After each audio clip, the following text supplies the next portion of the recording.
Good morning, Maulik bhai. Good morning, sir. Good morning. So, good morning, friends. Welcome back to Saturday Club of Baroda meeting. And today we have a very interesting topic, and that is awake brain surgery, why and how we do it.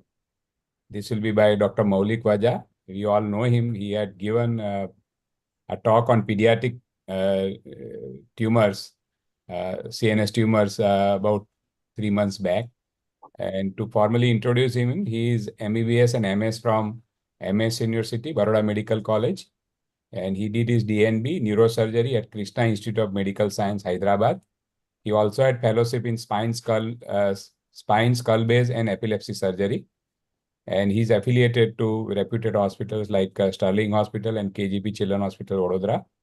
His main areas of interest are microvascular surgery, brain and spinal tumors, cranial endoscopy, and pediatric neurosurgery. And he has several publications and presentations to his credit. With this formal introduction, I request Dr. Maulik to start his talk. We'll be having talk for about 40-45 minutes and keep some 10 minutes for discussion. So over to you, Dr. Maulik. Thank you. Thank you, sir. Thank you very much for again giving me the platform to share my work. Thank you very much. And shall I share my screen? Yes, please go ahead. Yes.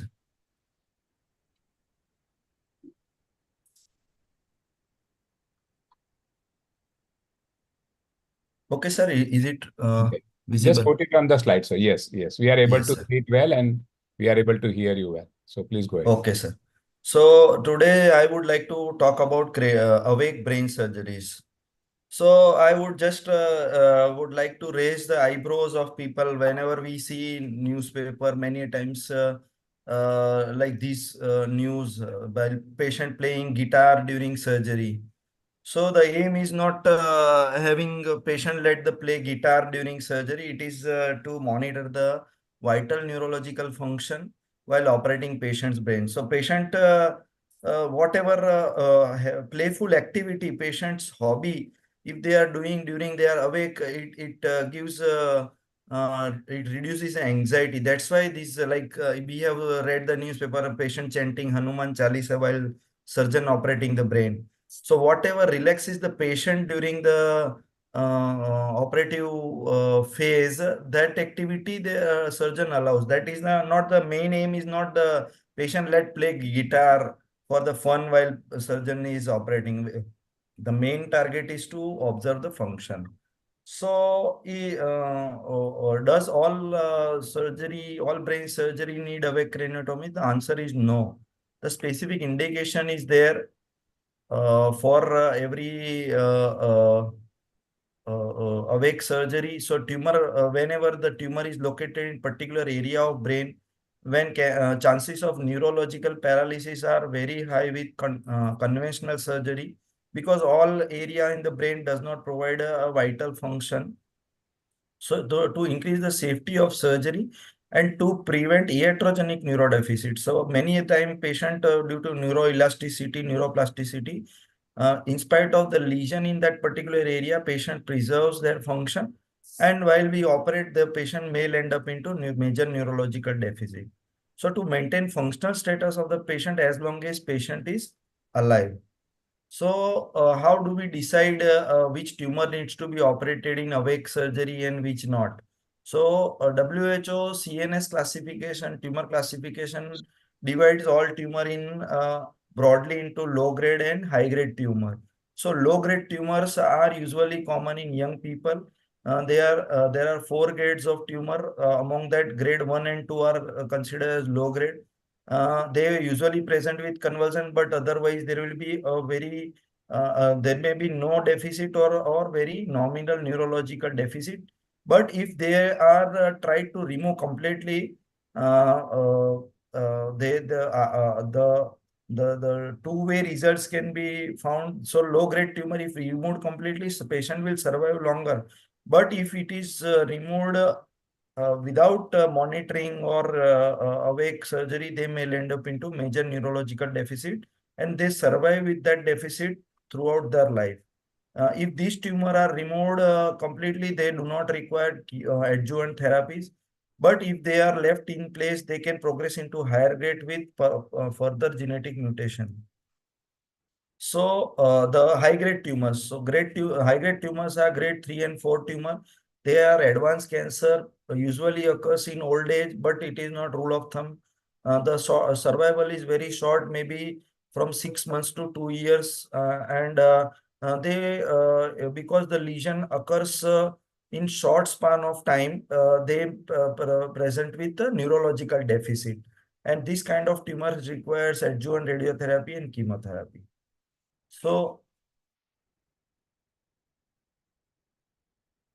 just a minute, sir, I cannot see the heading. How can I remove it?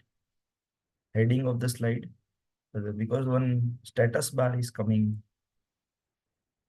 Okay, fine. Now I can see.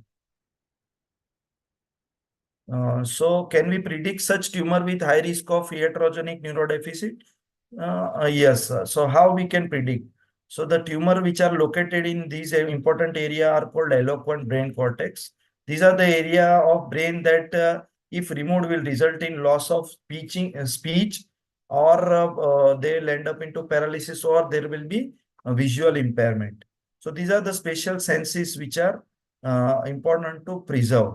The most common area of eloquent cortex are in the left temporal and frontal lobe. So all of we know that Broca's area is located in inferior frontal gyrus, and Wernicke's area in the superior temporal gyrus. And the motor cortex, the Rolandic area, it is located in the posterior frontal lobe.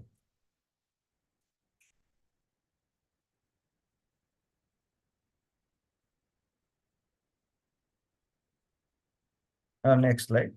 So options of this kind of treatment is either we operate tumor removal by open brain surgery, or we do not operate. So what are the consequences of each of them? So if we operate with conventional method, the risk of unknowingly damaging eloquent area of brain like speech and motor cortex, resulting into permanent disability. Lesser tumor removal. So if we do not be aggressive, we remove the smaller part of the tumor just for, say, to do histopathological examination. So then we can preserve the cortex, but we cannot eradicate the disease. And experience have no role in identifying eloquent cortex and corticospinal tract fibers with naked eye on operation table. No matter how many surgeries, how many years you have operated, these areas have variable shift, so they are not exactly located. Once you open the craniotomy defect, so craniotomy bone flap, when you see the brain, all sulci gyri looks similar. We can assume, but we cannot accurately localize the eloquent area. Contrary to that, if we observe or do not do intervention, what are the risks? So exact stage or grade is not known. Many a time the tumor looks lower grade in radiological finding, but they are advanced in histological grade. So there is a continuous risk of symptoms due to brain tumor like headache and convulsion. Progression of tumor into advanced stage in future, even though if it is low grade and slow growing tumor. Continuous psychological fear of having untreated brain tumor of the patient impairs the quality of life of the patient in day-to-day life. So what are the options in this scenario? Neither we can operate with conventional technique, nor you can just keep on observing the patient with folded hand. So awake craniotomy and tailored resection of the tumor with simultaneous on-table monitoring is the key to address this kind of tumor. And the goal is tumor resection, neither less, not too much. So what is a awake craniotomy? So it means the craniotomy when a patient remains awake during whole surgery or part of the surgery. The goal of awake neurosurgery is to preserve an important function without deterioration of quality of life. In ancient time, this is just a fun fact, when in ancient time, because of blind belief, the trifine craniotomy used to be done in awake position to remove the heavy layer. Somebody who has some psychosis, they remove the bone of skull to remove the heavy layer. This was the belief. But scientifically, awake craniotomy started in 1980s, first in North America, then Europe, and now since few years in Asia. So what are the principle behind doing awake craniotomy? Why does the patient don't feel pain? So for that we have to understand what are the painless structure and what are the painful structure. So these are the list of painful structure of the face, and these are the painful structure of intracranial compartment. So dura are painful structure, cranial nerves 5, 7, 9, 10, circle of Willis and its arteries, meningeal arteries, large veins in the brain, and dura. These are only pain sensitive structure. Rest of the structure in the brain, particularly brain parenchyma. If you touch the brain parenchyma, patient don't feel any pain. So for these surgery, a team of doctors available. And the leading team leader is neurosurgeon, then anesthesiologist, a neurophysiologist who monitor the patient different function, and along with that they do electrological monitoring also, and special equipment like bipolar stimulation probe, ultrasonic aspirator, and neuromonitoring probes. So I would like to go with the case, how do we do it, how we evaluate. So this is case one where 34-year male patient who is a pharmacist by profession had a 2 episode of convulsion over 20 days followed by headache. He was otherwise normal. He was healthy. There was no neurological deficit, no speech impairment. When he was evaluated with MRI, there was a large posterior temporal lobe tumor on the left side. You can see this is a very large, approximately 5 to 6 centimeter in a diameter. Lesion is there located, but the tumor which are located in the left-sided temporal lobe, posterior temporal lobe, we don't know where is the speech area. When the patient is totally functionally normal, only convulsion is the symptom. If we operate this tumor conventionally, patient may end up into permanent speech impairment. It becomes aphasic, and this patient do not they do survive for very long period. So to evaluate that, we do functional MRI. This is possible in 3 Tesla MRI with special software installed, and the radiologist mark the eloquent area. So now here in these image, you can see this is a temporal lobe, and the radiologist has marked the Broca's area and the Wernicke's area. Now, if you see this image, can you see my pointer, sir? Yes. This thing. Yes, yes, we are able to see. So this is a W, this is Wernicke's area. So this is a tumor, and Wernicke's area it is lying just on the bed of the tumor. So if we remove the tumor, and if we land up into the base of the tumor which destroying the Wernicke's area, patient will land up into the aphasia, and that can only be known once the patient comes out of anesthesia, when we do this surgery in conventional method. So the procedure discussion is required along the team, and realistic description of operation room. We take the patient to the operation theater table 1 day prior to the surgery, and make the patient aware of the environment on the day of surgery, so they do not get anxious or afraid during the environment of day of surgery. So the first and foremost important step is that we give scalp block.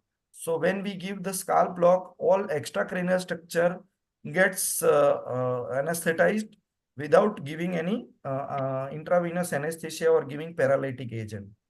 Next is once we, this is a video of how we keep the patient fixed on a clamp, and the incision is marked, and we evaluate with the giving needle scar over the head about the level of block. So here I am putting a sharp deep cut with the needle to mark the incision. Along with that, patient is communicated. So here you see the patient is totally awake and I am marking. If you just put a needle puncture for IV cannula, central line or IV cannula, patient will feel the pain. But here is patient is totally comfortable. So next is this is the operation theater position where the patient is kept supine or lying lateral to the contralateral side, and the draping is done minimum over the head where the rest of the body kept open. And here neurophysiologist keep on monitoring the patient while surgeon is operating, and anesthesia trolley and anesthetist stays on the side of surgery towards leg end. So this is a stimulation probe. Initially, we stimulate the parenchyma around the lesion, where if there is a eloquent area is there, patient will have speech arrest. Okay. So this is a tumor. We can see the paler part of the cortex, and this is a normal adjacent brain parenchyma. So after applying stimulation probe, the craniotomy is done. Here you can see the patient is talking. He is repeating the numbers.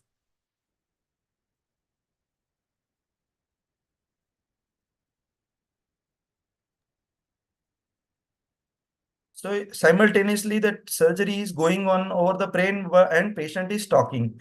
So while operating intermittently, the neuro monitoring person keeps on asking the patient repeated questions. Many times they show some figures and ask to answer what is the picture. This is the ultrasonic aspirator. I am operating a tumor bit by bit, and simultaneously we are monitoring the patient's speech.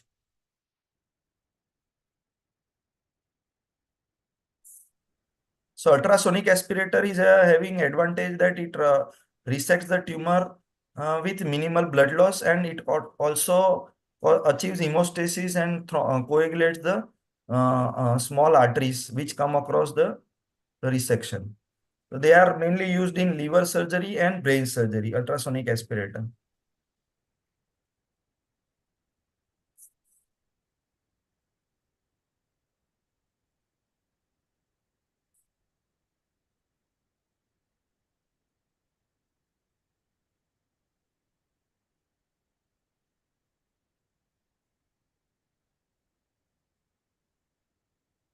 You can see gradually the tumor will come out. My assistant will hold the tumor which I have resected, part of the tumor.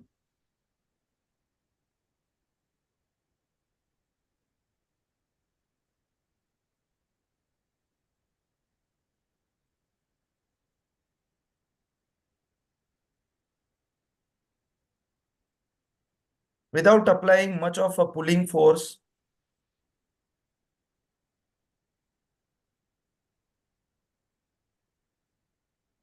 The last small vessel which is coagulated, which cannot be cauterized by CUSA.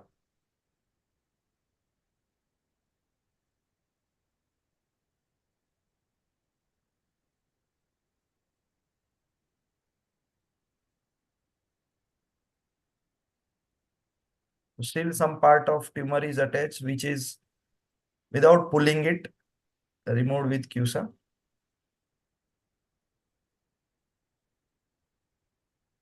So it has come out wonderfully and the field is completely bloodless.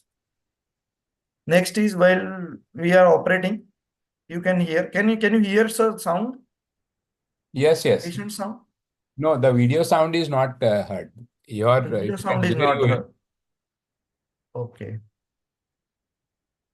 So probably due to this Zoom meeting, it is the patient is continuously telling the numbers. So this is before surgery. This is after surgery.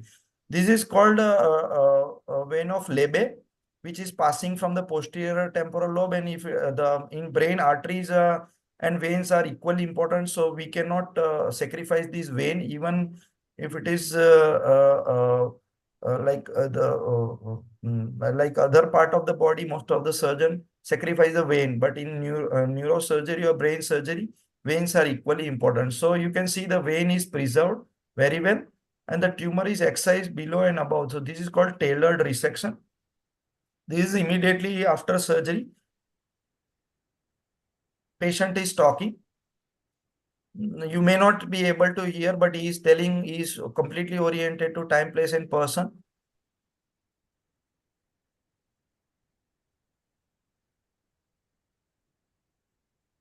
So this is a post-operative MRI. This is pre-operative MRI. We can see the posterior temporal lobe tumor, and this is a MRI done 3 months after surgery. You can see some hyperintensity here. That was probably because of tumor edema, but patient's function is preserved as well as maximum tumor load is removed. And for residual tumor, patient was given radiation, and now it is almost 6 years of follow-up for this patient, and we is doing working as a pharmacist in a pharmacy, and totally independent, recently had a kid. So we published this case before, I think in 2018, somewhere in October, November. This is to make people aware that these are not the only Western surgery. These are routinely done surgery in our country, and almost most of the center of major center where all neurosurgeries are routinely done. So next is a 36-year male who presented with complaint of convulsion for few months. He was tried for anticonvulsant by local practitioner, but then MRI was done. When he was referred to neurophysician, he had no focal neurological deficit. MRI brain was done, which was showing a large insular glioma. So this area, which is if you see the contralateral part, the sulcus or cortex between the frontal and temporal lobe is called insular gyrus. This is called frontal operculum. This is temporal operculum, and this is insular sulcus, circular sulcus of insula. And this area is very adjacent to the internal capsule and external capsule. So operating this tumor conventionally may definitely land up into the neurological deficit in a totally normal function. You can see the edema is extending up to the basal ganglia region here. So when we see the contrast MRI, this is not a only low-grade glioma. There are part of component of the tumor which is also having high-grade lesion, which is enhancing in the contrast. So these tumor, if left under observation, they definitely land up into the higher grade tumor, and patient survival reduces. So to evaluate the eloquent cortex and corticospinal tract, we do diffusion tractography, diffusion tensor imaging, where we can see the fibers of the corticospinal tract are going into the tumor. So if these tumor, without doing DTI, without evaluating corticospinal tract, if tried to remove conventionally, they will definitely land up into hemiplegia. This is axial image where we can see this is the white. You can see this is all tumor, and these are the fibers of the corticospinal tract which are infiltrated by the tumor. Many a time tumor displaces the corticospinal tract. At that time, it will be safe and easy to excise. But when the tumor is infiltrating the corticospinal tract, it will inadvertently get excised. This is a mapping of the speech area, where you can see the Wernicke's area is there in the temporal lobe, posterior temporal lobe, on the posterior boundary of the tumor. So both the things are important. In my last lecture, I discussed about detailed consent, what we take, handwritten consent, where you can see all possible benefits and disadvantages, possible outcome, post-operative requirement, everything is mentioned on that. And the signature of two patients' relatives are taken for the consent. So this is a proper method nowadays, which is mandatory legally, as well as to avoid any conflict after surgery, that what kind of procedure has been explained, and what are the possible complication has been explained to the relative, and they have fully understood the total procedure in their own language. So this is a short operative video where the scalp block is given and patient is kept on head pin fixation. This is operative monitor where we can see the surgery is going on.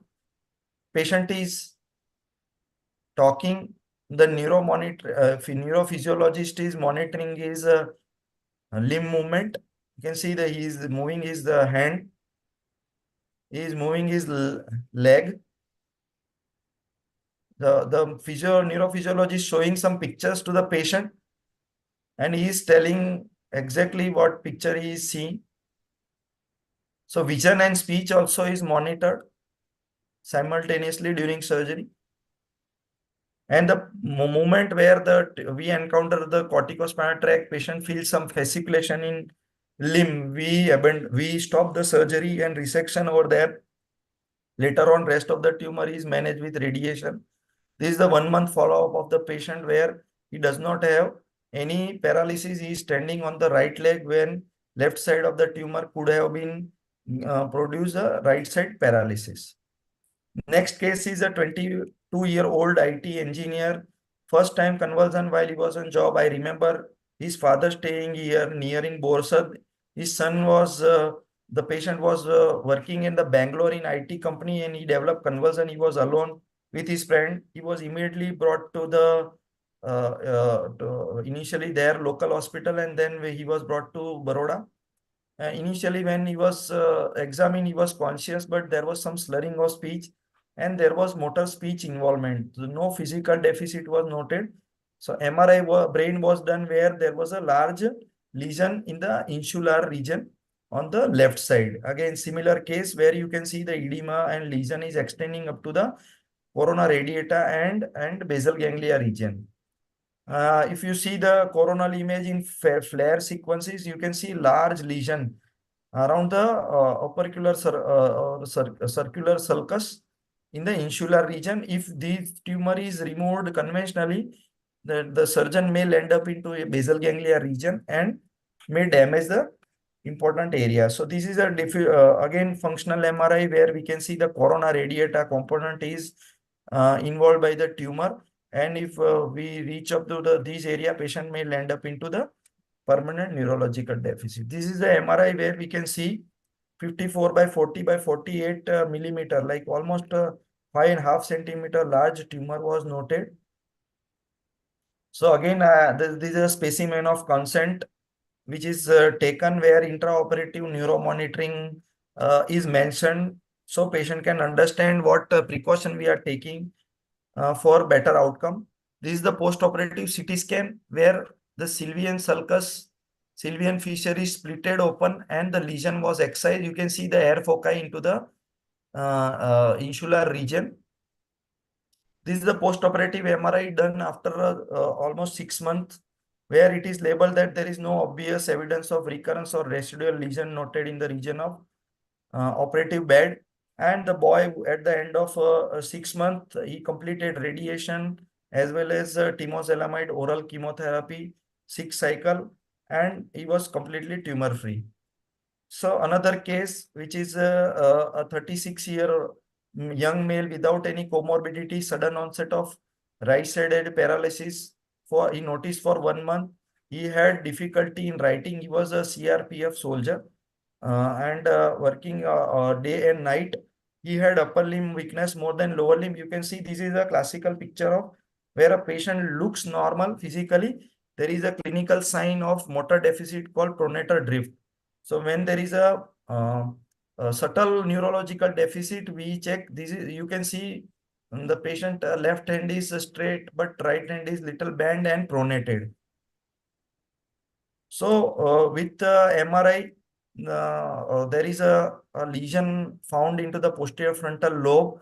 Radiologically, it was classical cavernous malformation. So cavernous malformation are angiographically occurred lesion. They are benign compared to AV malformation, but they can bleed and rebleed multiple times.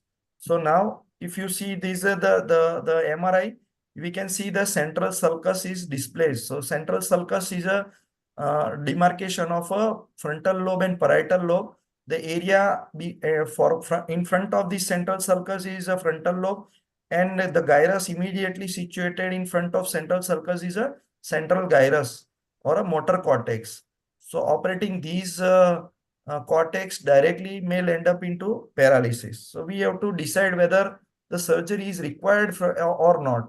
So coronal sequence is showing a subcortical lesion, which is not visible on the surface, but it is a large and perilesional edema is there.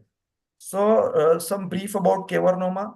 Seizure and neurological deficits are most common presenting symptom. So option of this kind of disease are surgery versus observation. Most untoward disadvantage of observation is rebleeding. A subsequent attack of hemiplegia, which become dense and dense on subsequent bleeds. On the contrary, surgical management can prevent rebleed, but they may end up into neurodeficit if operated. So for evaluation of association of eloquent area, functional MRI is done, where here you can see the motor cortex is located. The corticospinal tract is located all around in C shape along the lesion. So if we don't remove this lesion, patient will end up into paralysis. If we try and remove lesion, patient also may end up into paralysis. So the goal of surgery, surgical intervention for all cavernoma is surgical resection for the prevention of risk of post operative rebleeding and deficit. So cavernous malformation in eloquent area may end up into paralysis in 30 to 60% of the patient. Risk of neurodeficit can significantly reduce by neuromonitoring, and long-term follow-up is reported in worsening of neurological deficit in 5 to 16% of the patient compared to pre-operative status. So the rate of rebleeding is very high compared to rate of neurodeficit after surgery. So total resection of eloquent cavernous malformation is typically reported in more than 90% of the cases. So this is a short surgical video where with phase reversal technique, we are localizing the central sulcus where the stimulus is given from the sensory cortex and received from the motor cortex. So this is a central sulcus we can see, and this is the monitoring probe where we are evaluating a hand area. This is a hand hump. In motor homunculus, we can see this is a hand hump which is stimulated by the probe, and patient is not given muscle relaxation, so we can elicit a motor response in the contralateral upper limb. So this is a transsulcal excision. We are not excising any cortex. We are just separating the sulcus, and within the sulcus, the lesion is excised. This is the subcortical white matter. The lesion is localized and it is excised.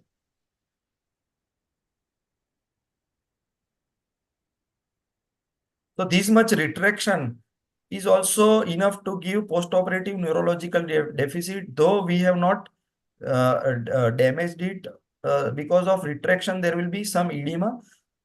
So this is the tumor which have been excised completely, and this is the leftover tumor cavity. This is the tumor cavity after excising the cavernoma, and you can see the postoperative, as I mentioned, because of retraction of brain parenchyma, a patient will have a neurodeficit initially, but we encourage them, we ensure them that gradual improvement will come. So after 1 week, he started walking, and though he had right-sided weakness.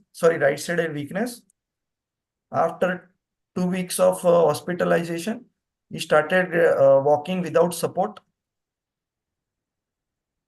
And though you can see the upper limb is more weak, he is able to walk.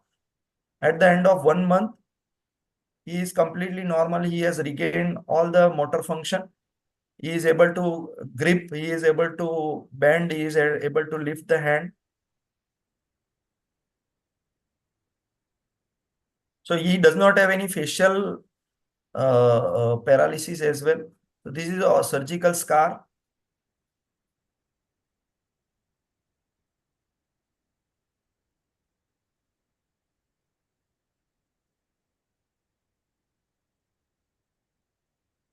So he is operated on left side. He probably should have the right-sided paralysis, but at the end of 1 month, he was completely normal and lesion was completely excised. Next case is 58-year female. He had complaint of right-sided partial paralysis and speech disturbance and recent onset headache. When evaluated with MRI, there is a large lesion in the basal ganglia. So you can see the lesion which is deep, almost 6 centimeter, 8 centimeter deep to the surface and located into the basal ganglia. This is a anterior limb of posterior limb of internal capsule. This is anterior limb of internal capsule, and lesion is located purely in a thalamus. A contrast MRI is showing heterogeneous enhancement with central non-enhancing area suggestive of high-grade lesion. So stereotactic procedure is done. This kind of tumor cannot be excised with open surgery. So in this kind of diseases or location, we do stereotactic biopsy where we fix a frame over the patient head under scalp block. Patient kept into the CT scan.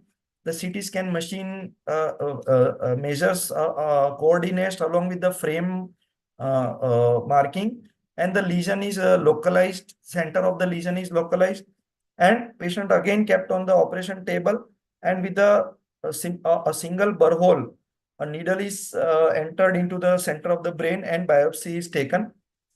This is a post-operative CT scan where we can see the air foci within the center of the lesion. The biopsy is taken. This lesion was a high-grade glioma.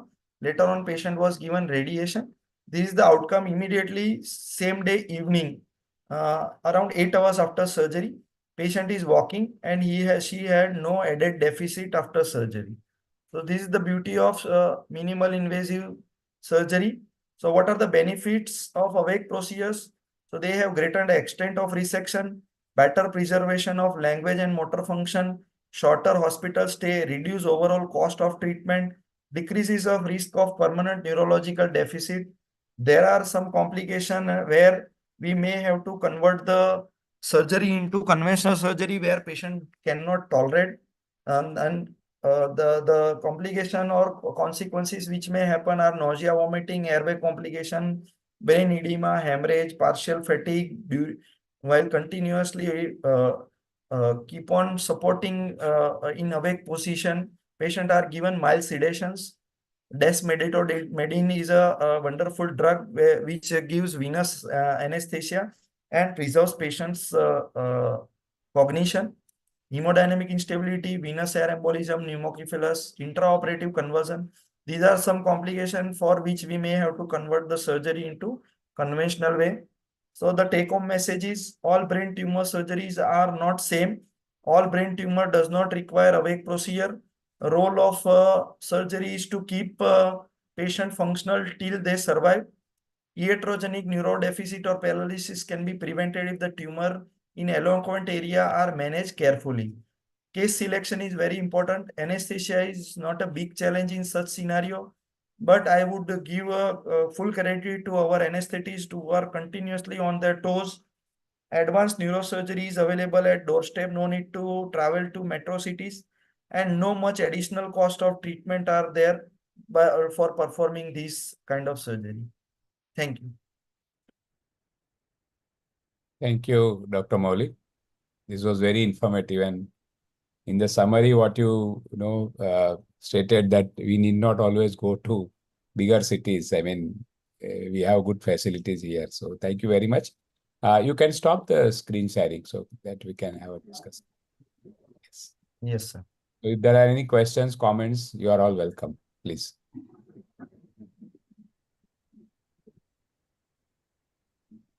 Brilliant talk and brilliant work.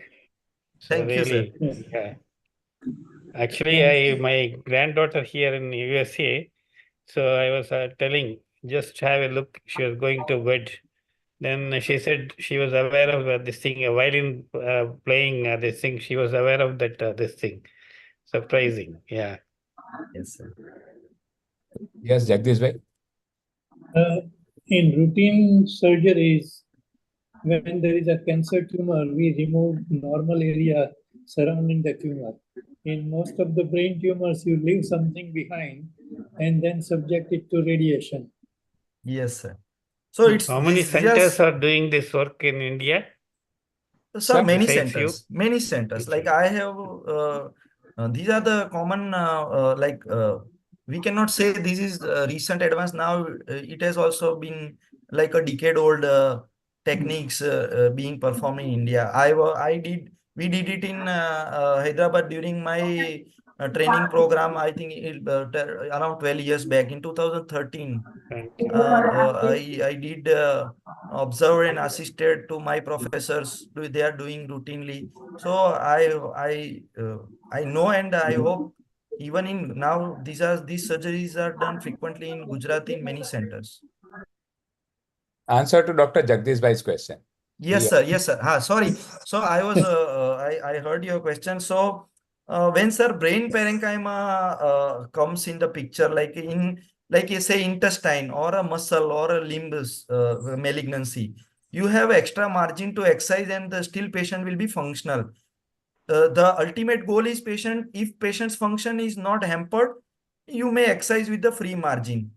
Radiologically and statistically, it is being proven that whatever tumor seen in the brain parenchyma, the tumor cells already have penetrated beyond 2 centimeters.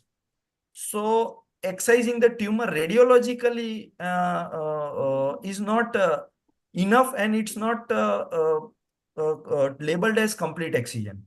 So we give radiation according to the grade of the lesion or a residual component. So as I told, if they are completely excised, suppose in anterior frontal lobe, I can show you many lesions where they are low grade and we have completely excised. They need not have to take radiation, just follow up. If they recur in future, we have a protocol of repeating MRI on serial for sequences.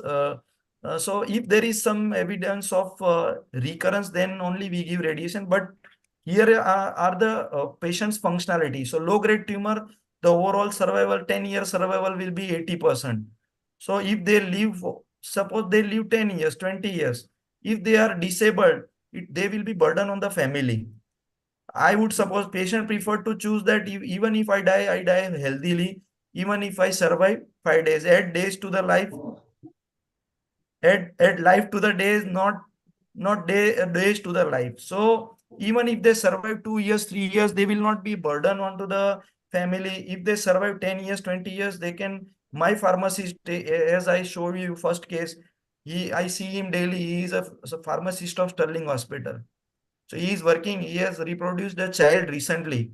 So these has happened 6 years back. And I remember when he underwent this procedure, during that time, his wife was pregnant. They got aborted their kid, just in fear of how old he will survive or what will be his quality of life. Will he keep on throwing seizure? So after 5 years of survival, he was trying for pregnancy, and ultimately they conceived. So recently he got me invitation for his wife's baby shower in January. Now his daughter is almost 3 months. So these are the example in front of our eye, where we see how quality of patient's life change. If I tell him that low grade tumor che, and keep on observing, if there is something wrong happens, we will operate.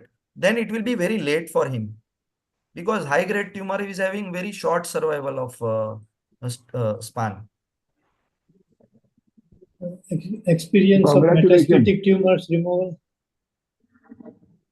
Sir, metastatic brain tumors.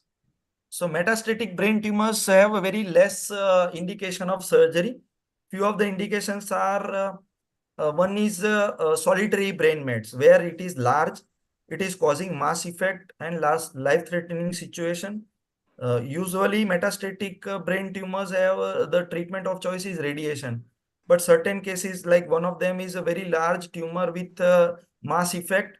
If we give direct radiation, patient may end up into worsening of the clinical situation. In that case, we have to excise. Second is a vascular metastasis. Third is a cystic metastasis. So recently I operated a patient 1.5 years back who had a CS stomach. For that, he was kept on chemo radiation. But for brain mets, radiation oncologists refused to give radiation because it was cystic mets. So he was referred. Initially, the referring doctor thought that ये Dr. Vaja is operating for the meds. उसको तो CS stomach भी है. So we explained them that radiation will not be effective if we give direct radiation in a cystic meds. We have to excise it.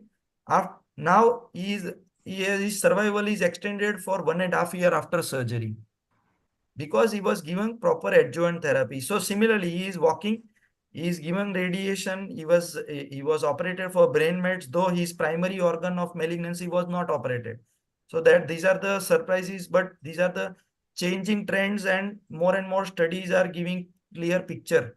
Recently, we had one case where one lady had a renal mass, and for renal mass, no, she had convulsion, so MRI was done. There was a solitary lesion. Though then we did a PET scan. PET scan, we found there was a renal mass.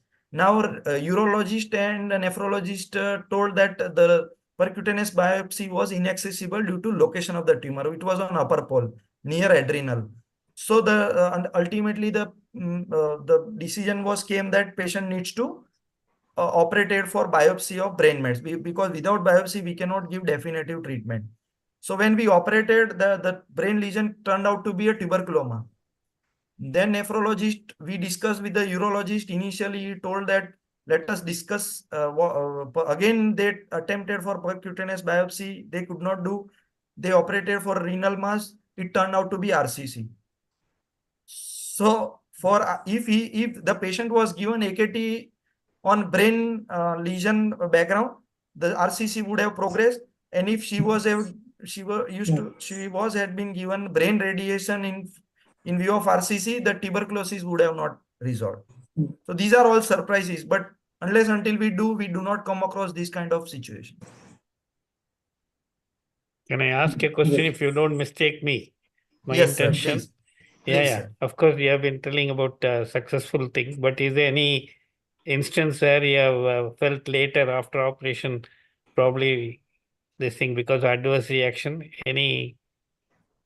So there are You complications. understood my question? I understood, sir. 10 to 15% patients have complication. Fortunately, we did not have any adverse event during all our awake procedures. That is, I'm fortunate. I may face it. It is written in books. I am not lucky one. I will be spared throughout my life. But we take consent. We do surgery whenever it is indicated. I understand. Yeah. And we have Because, to be ready for the consequences. If some surgeon gets afraid of complication, he will never be able to operate, because complications are part and parcel of our life. We do not intentionally do it, but we have to be ready, and patient also has to be ready. Now, all recent times, all the blames are giving to doctors, patient bagdi gayu, aam thei gayu, tem thei gayu. I tell my patient, you choose your doctor wisely, like your religion, and then you follow it. Very good.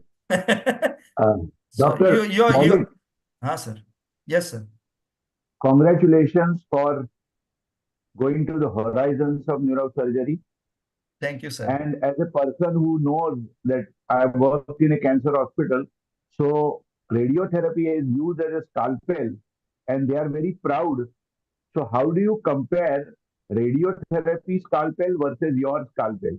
As a surgeon, I am very proud that by awake surgery, you are removing most of the tumor in toto, except what you showed in the corticospinal tract, which now tractography and functional MRI are available. So you are lucky that you can actually get an anatomical configuration.